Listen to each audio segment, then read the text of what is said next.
Hello बच्चों। यहां लिखा है each pulley in the figure has radius R and moment of inertia I. The acceleration of block is clear. तो सबसे पहले चलिए, ये जो कैपिटल एम है इसका अगर हम फ्री बॉडी डायग्राम बनाए तो कैपिटल एम जी नीचे लगेगा। यहां कहीं पर टेंशन हम लोग खुद भी इस वाली स्ट्रिंग में टी वन मान ले रहे हैं।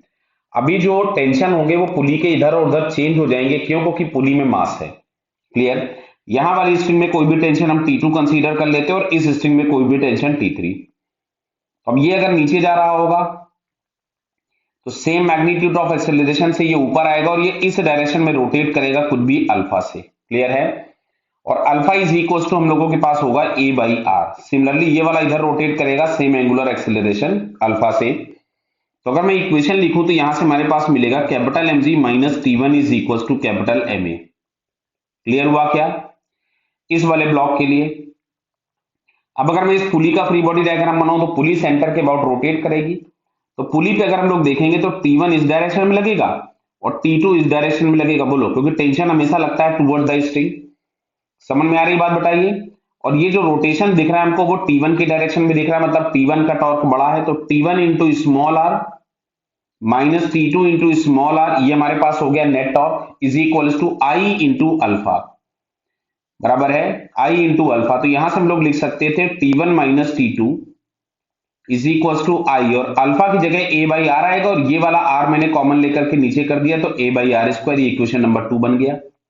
चलिए साहब, अब हम इस पुली का फ्री बॉडी डायग्राम बनाते हैं। तो इस पुली के फ्री बॉडी डायग्राम में टी टू इधर लगेगा, टी थ्री इधर लगेगा। लग रहा बेटा? दिख रहा है आपको? और रोटेशन जो होता दिख रहा है वो हमको टी टू की डायरेक्शन में दिख रहा है, मतलब टी टू का टॉर्क बड़ा होगा। तो T two into R minus T one into R, ये आ गया net torque is equal to again I into alpha. फिर से मैं इसको लिख सकता था T two minus, sorry T two minus T three है ये, this one is three. Clear है? मैं वापस लिख दे रहा हूं, टी थ्री है ये। तो कंसेंट्रेशन यही रखेंगे, अदरवाइज गलत हो जाएगा। फिर अल्फा की जगह ए बाई आर रखेंगे और ये वाला एक आर और नीचे जाएगा तो आर स्क्वायर हो गया। ये इक्वेशन नंबर 3 बन गया। अच्छा, इक्वेशन नंबर 4 हम लोग जो बनाए वो स्मॉल एम का फ्री बॉडी डायग्राम बना ले। तो स्मॉल एम के फ्री बॉडी डायग्राम में अगर आप देखेंगे तो स्मॉल एम जी नीचे है और ये वाला टेंशन टी थ्री ऊपर है और फाइनली ऊपर जा रहा है, तो बड़ा फोर्स हमारे पास टी थ्री होगा। तो T three minus small M G is equal to M into A, ये बन गया इक्वेशन नंबर 4। अब ध्यान से देखो, अगर हम लोग सारी इक्वेशन ऐड कर दें 1 प्लस 2 प्लस 3 प्लस 4। क्लियर? तो देखो यहाँ पे टी वन माइनस का यहाँ प्लस का कैंसिल हो गया, यहाँ टी टू माइनस का यहाँ प्लस का कैंसिल होगा, यहाँ टी थ्री माइनस का यहाँ टी थ्री प्लस का कैंसिल हो गया। तो आपको पास नेट फोर्स मिला capital M G minus small M G. भाई ए कॉमन हम लोग निकाल लेते हैं। ए अगर हमने कॉमन निकाला तो पहली इक्वेशन से कैपिटल एम, सेकंड वाले से आई बाई आर स्क्वायर, सेकंड वाले से आई बाई आर स्क्वायर, थर्ड वाले से भी आपको आई बाई आर स्क्वायर ही मिलेगा, देख लीजिए आराम से। थर्ड वाले से भी आपको यहां से मिला आई बाई आर स्क्वायर और फोर्थ वाले से आपको मिल जाएगा स्मॉल एम।